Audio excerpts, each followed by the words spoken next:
the second cross of Mendel, that is the dihybrid cross, where you will take two characters for cross for consideration. So let us observe that dihybrid cross. Di means two. So already observed the monohybrid cross. Already you know how to write the Mendel's chart, the way of the Mendel's experiments, that already you know. Let's apply same thing here for dihybrid cross also. So always the first taking the generation that is called as the P1 generation, that is the P2 generation, parent generation. Always the first taking plant is the female plant, and the second you will write the male plant, and always first we will write the phenotype, that means the external appearing character. Here dihybrid cross, so you will take two characters into consideration, any of two out of the Mendel's 7 contrasting characters. Here I am taking homozygous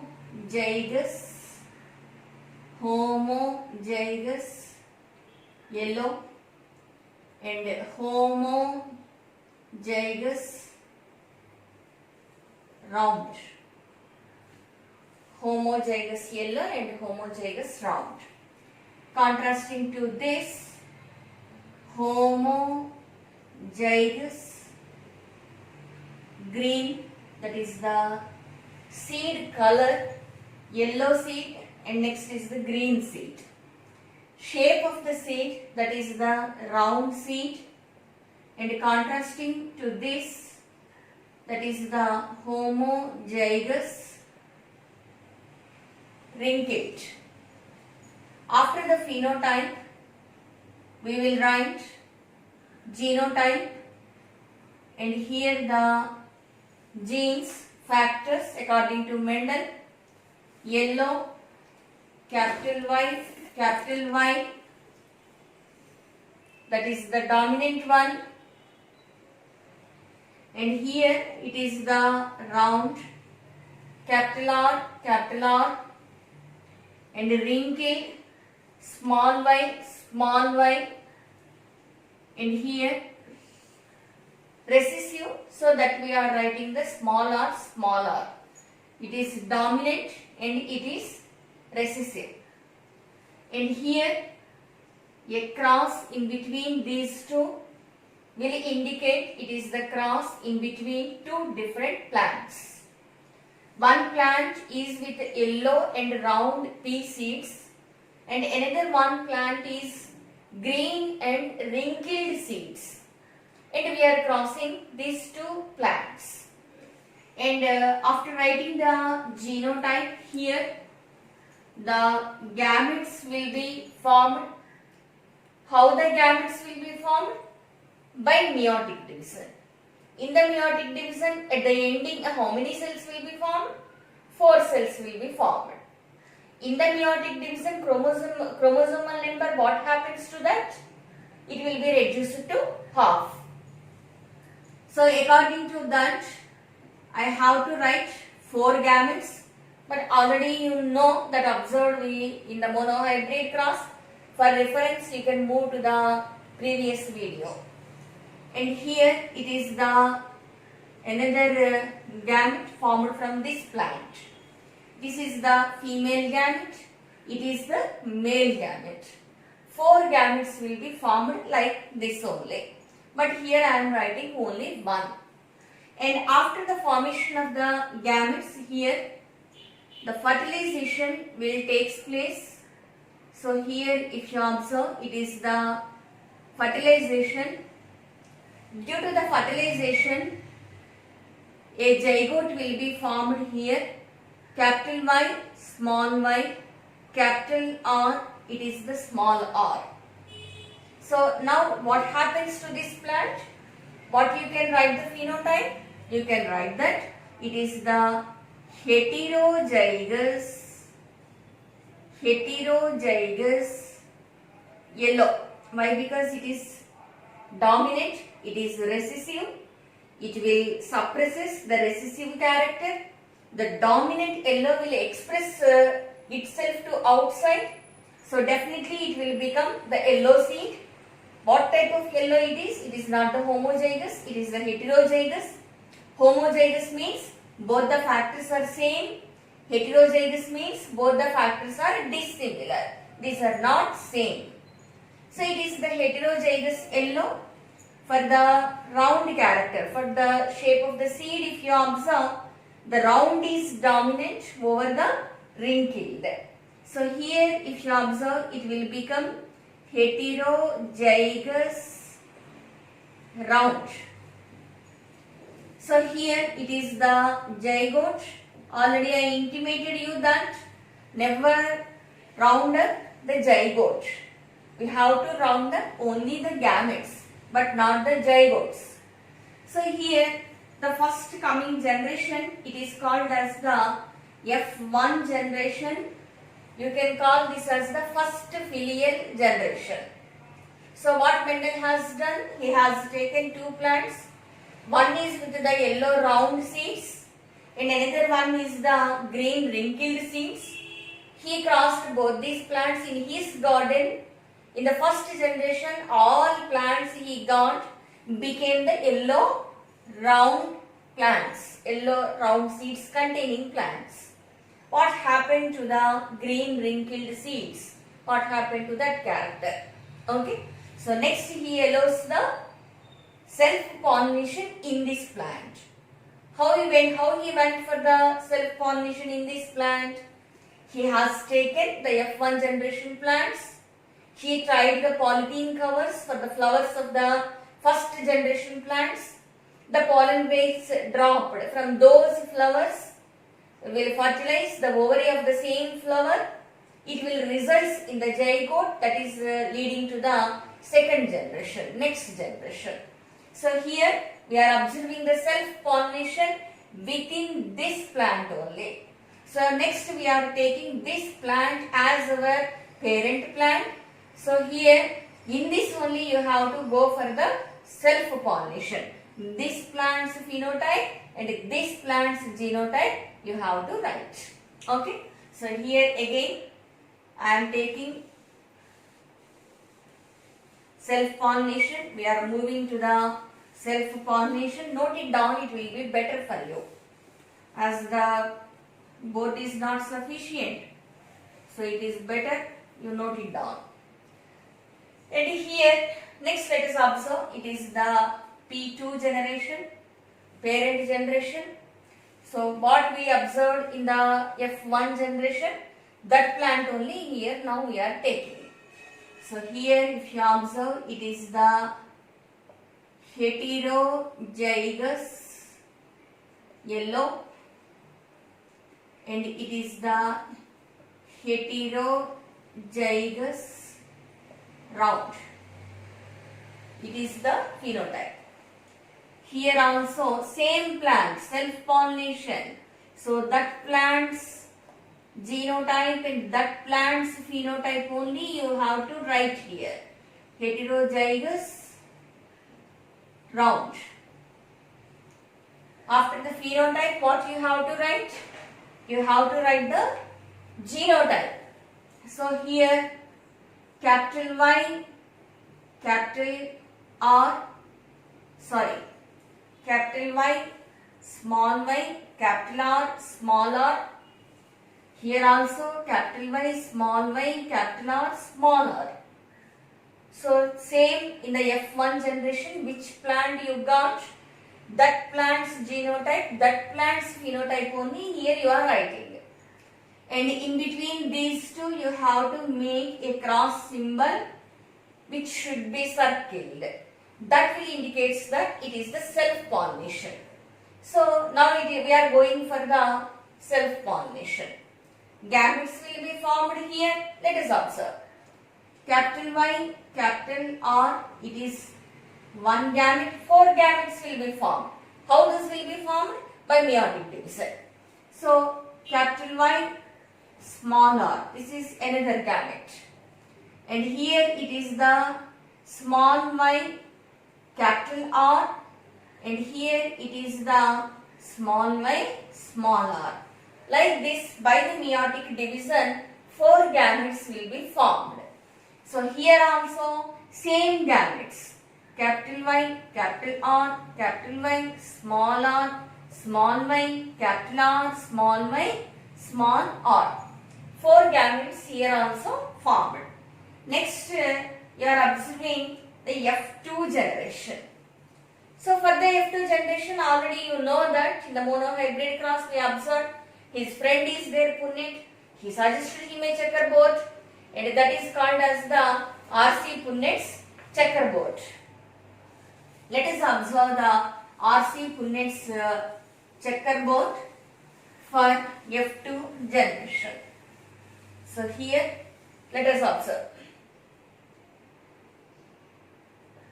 F2 generation, you are observing the F2 generation. Okay, and here what we are observing, you have to type the checkerboard, R.C. Punnett's checkerboard. How the checkerboard you have to write, that already you know. On one side, we will take the female gametes. On the another side, you will take the male gametes. So here if you observe, these are the female gametes. On another side, you will take the male gametes. So here, you refer the notes once. Already, I hope you noted down. So here the female gametes and the male gametes are there. So what are the female gametes? Let us observe. Capital Y, capital R, capital Y, small r, small y, capital R, small y, small r. These are the female gametes.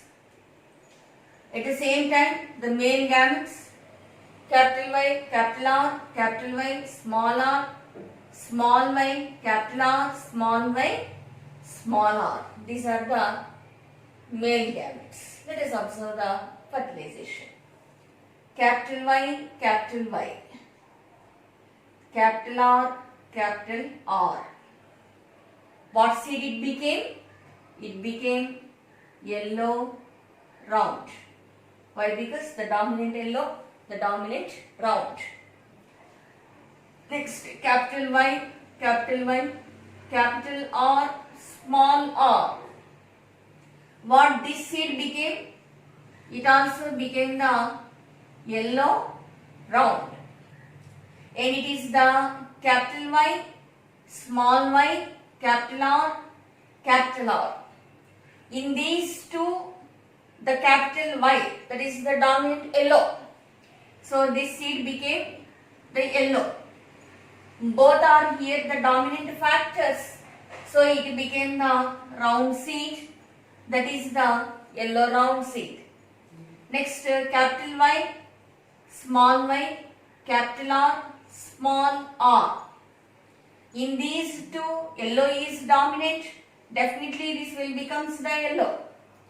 In these two, the round is dominant, capital R. So this seed also become round seed. Next, capital Y, capital Y, capital R, small r. Yellow is dominant, it is the yellow seed. Round is dominant, so it is also round seed, yellow and round seed. Capital Y, small r, small r. You observe here. Definitely yellow is dominant, it is the yellow seed. But here both are recessive genes for the wrinkle. So here yellow seed became wrinkled. And here capital Y, small r, capital R. Here you remember one thing. For same character, that means the shape of the seed, it is the round, it is the wrinkled.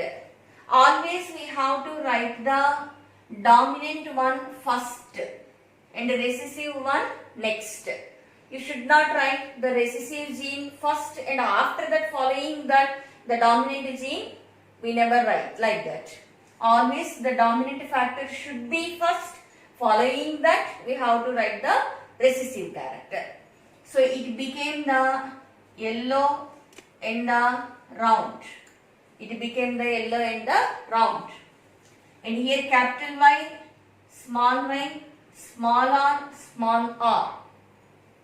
For this character, it became the yellow, small r, it became yellow wrinkled. The dominant yellow seed, here how it looks like, the recessive wrinkled shape.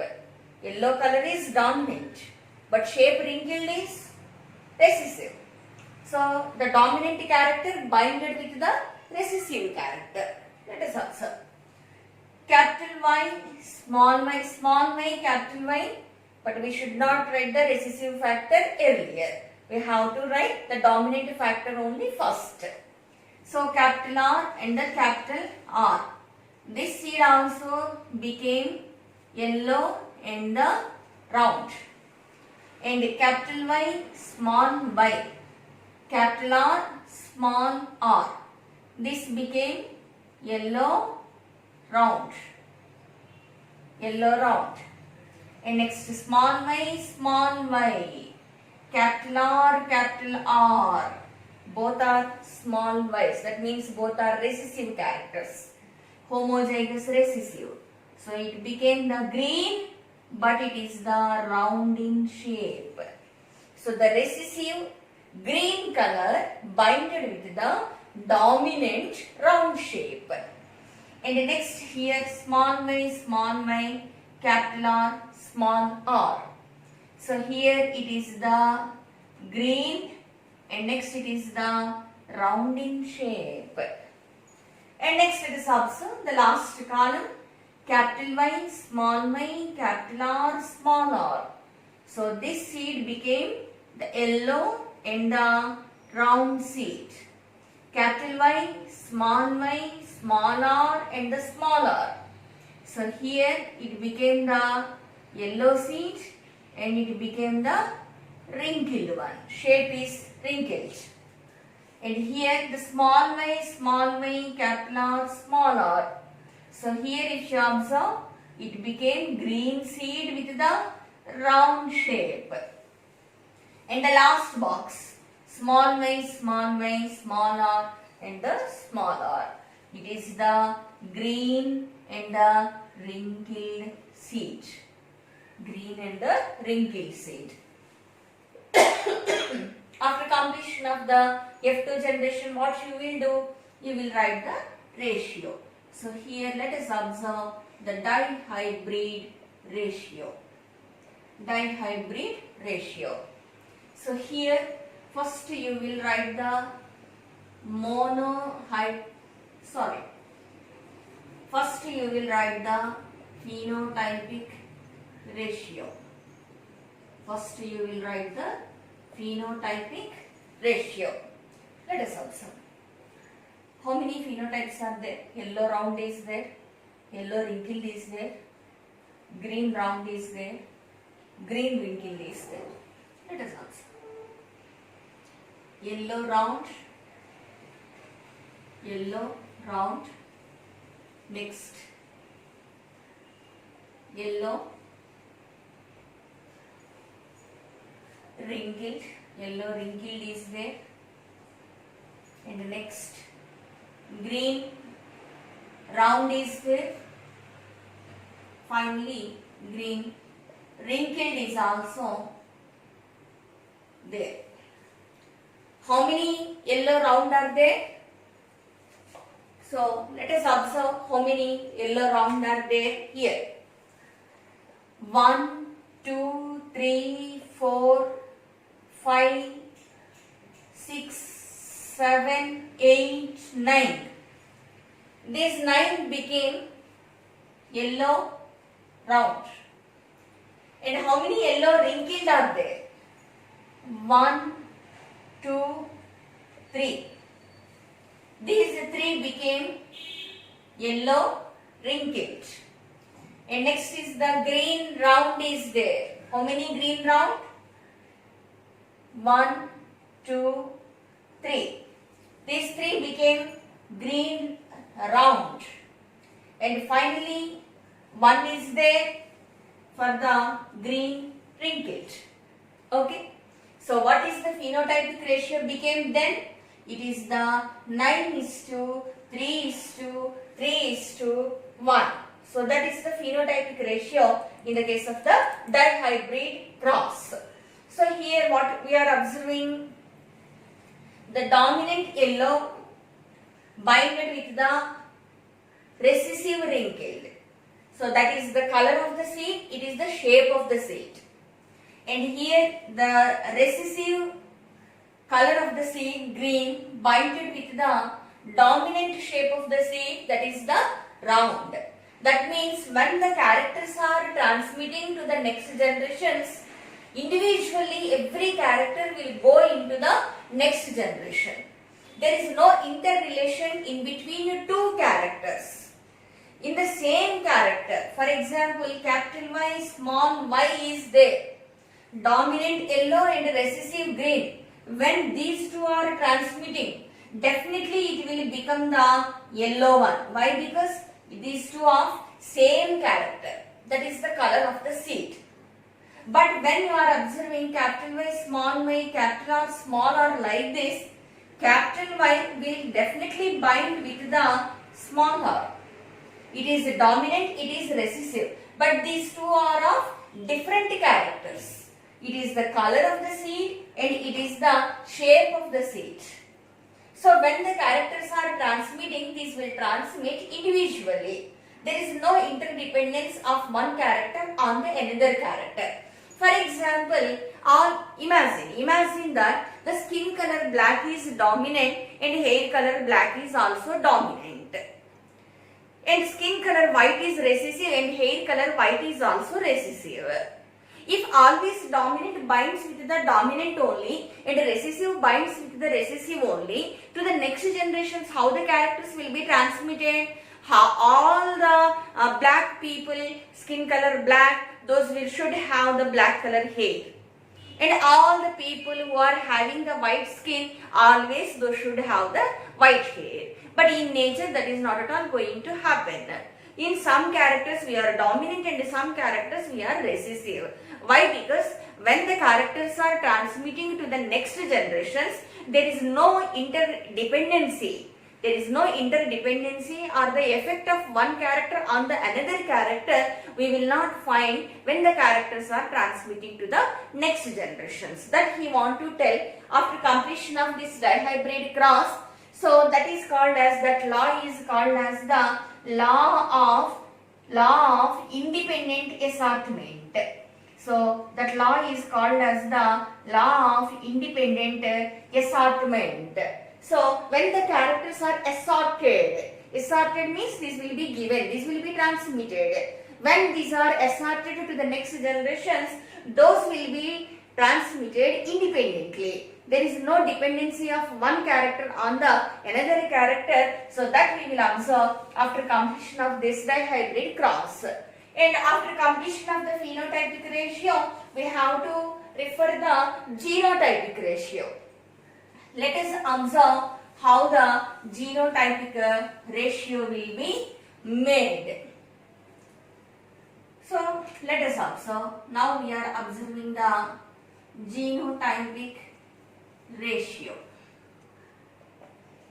Let us observe the genotypic ratio.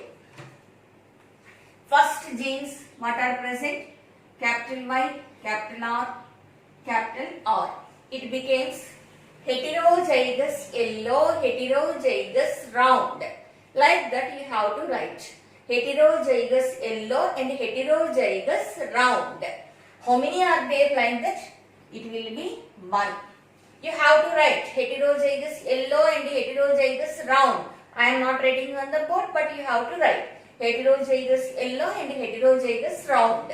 How many are there? 1 will be there. And here next box. capital Y, capital Y, capital R, small r. How you will write here? Heterozygous yellow. Why? Because, sorry, it is the homozygous yellow. Sorry. Here, capital Y, capital Y, capital R, capital R. All are same here. It is the homozygous yellow and it is the homozygous round. Homozygous yellow and it is the homozygous round. How many are there? One is there. And here it is the homozygous yellow and it is the heterozygous round. How many are there like that? These two. You can observe these two. So how many are there? Two will be there.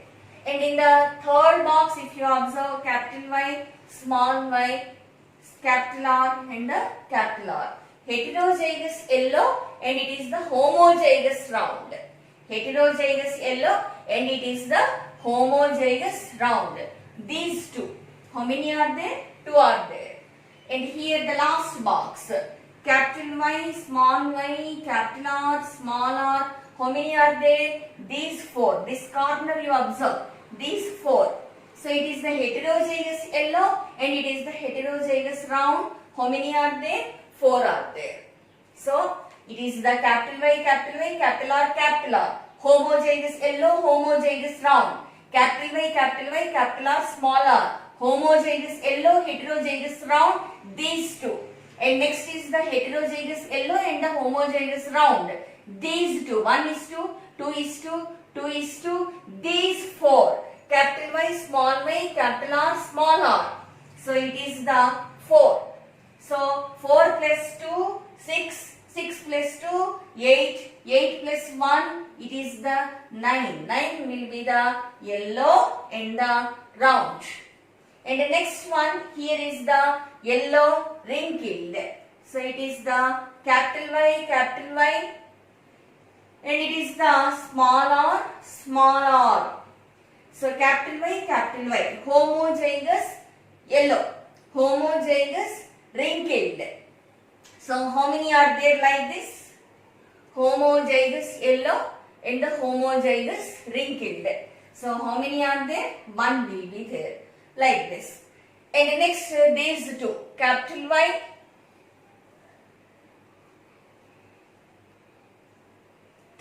Y, small y, small r, small r. So these two. How you have to write for this? Heterozygous yellow and it is the homozygous wrinkled.